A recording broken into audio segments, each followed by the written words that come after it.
नमस्ते। राज्य, the state, ये एक ऐसा शब्द है जो हम रोज सुनते हैं, है ना? पर कभी रुककर सोचा है कि इसका असल में मतलब क्या होता है? चलिए आज इसी सवाल की गहराई में उतरते हैं। तो सवाल बिल्कुल सीधा सा है। हम सब एक राज्य का हिस्सा हैं, पर ये है क्या चीज? और इस पहेली को सुलझाने के लिए ना हमें इतिहास के कुछ सबसे बड़े और ब्रिलियंट थिंकर्स की विचारों को देखना होगा। और उन्हीं विचारों का निचोड़ यहाँ इन नोट्स में है। ये वो परिभाषाएं हैं, वो आइडियाज हैं जिन्होंने राज्य की हमारी आज की समझ को, आप कह सकते हैं, एक शक्ल दी है।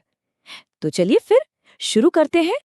अब इससे पहले कि हम इस सवाल पर जाएं कि राज्य क्यों होता है, पहले ये समझना जरूरी है कि राज्य क्या होता है। मतलब इसकी सबसे बेसिक डेफिनेशन क्या है, वो कौन से इंग्रेडिएंट्स हैं जिनके बिना कोई राज्य राज्य कहला ही नहीं सकता।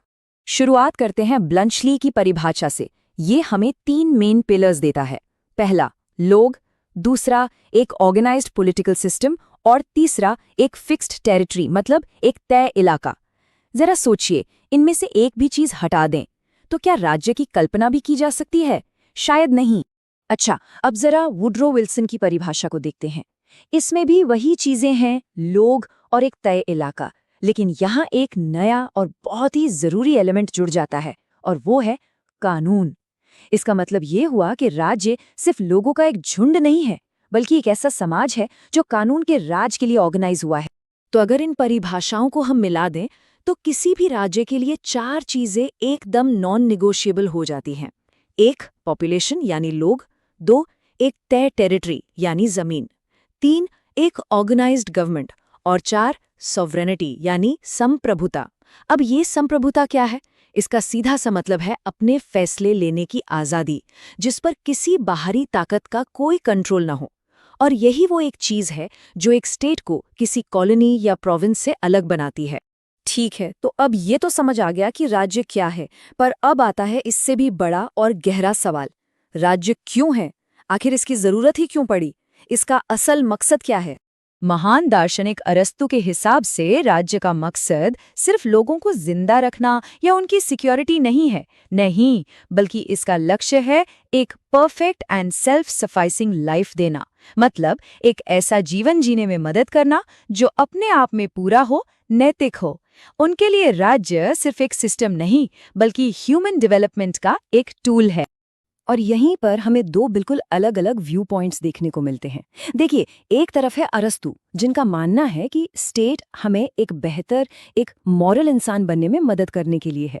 और दूसरी तरफ है हॉब्स, जिनका कहना था कि भाई देखो, स्टेट की पावर के बिना, covenants without the sword are but words, मतलब बिना तलवार के वादे सिर्फ खोखले शब्द हैं।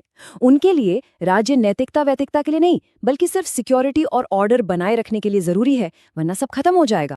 तो स्टेट का पर्पस या तो हमें मॉरल बनाना है या फिर हमें सेफ रखना है। लेकिन दोनों ही केसेस में एक सवाल तो खड़ा होता ही है। इस बड़ी सी मशीन में, इस सिस्टम में एक इंडिविजुअल की, एक अकेले इंसान की जगह क्या है?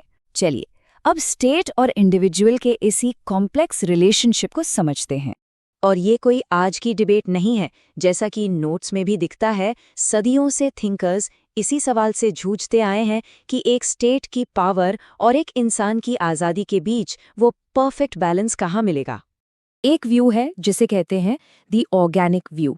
इसके हिसाब से स्टेट एक ऑर्गेनिक होल है, मतलब एक जिंदा शरीर की तरह, और हम इंसान उसके पार्ट्स हैं, उसके अंग हैं। जैसे हाथ पैर शरीर के बिना कुछ नहीं है, वैसे ही एक इंडिविजुअल स्टेट के बिना अधूरा है। मतलब हम स्टेट से अलग नहीं हैं, हम उसी का एक हिस्सा हैं। और यहीं पर आकर ये बहस और भी दिलचस्प हो जाती है। क्या स्टेट एक नेचुरल कम्युनिटी है जिसका हम ऑर्गेनिकली हिस्सा हैं, या फिर ये सिर्फ एक टूल है, एक मशीन है जिसे हमने अपनी ज़रूरतें पूरी करने के लिए बनाया है?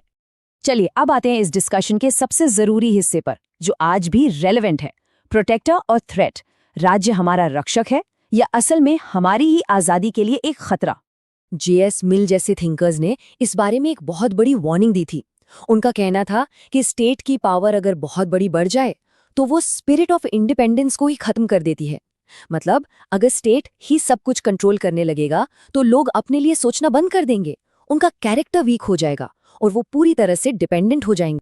लेकिन इस आर्ग्यूमेंट का एक काउंटर भी है, और वो भी बहुत पावरफुल है। जिलेनिक कहते हैं कि स्टेट का ऑल्टरनेटिव आज़ादी नहीं है। नहीं, स्टेट का ऑल्टरनेटिव है अनार्की, मतलब अराजकता।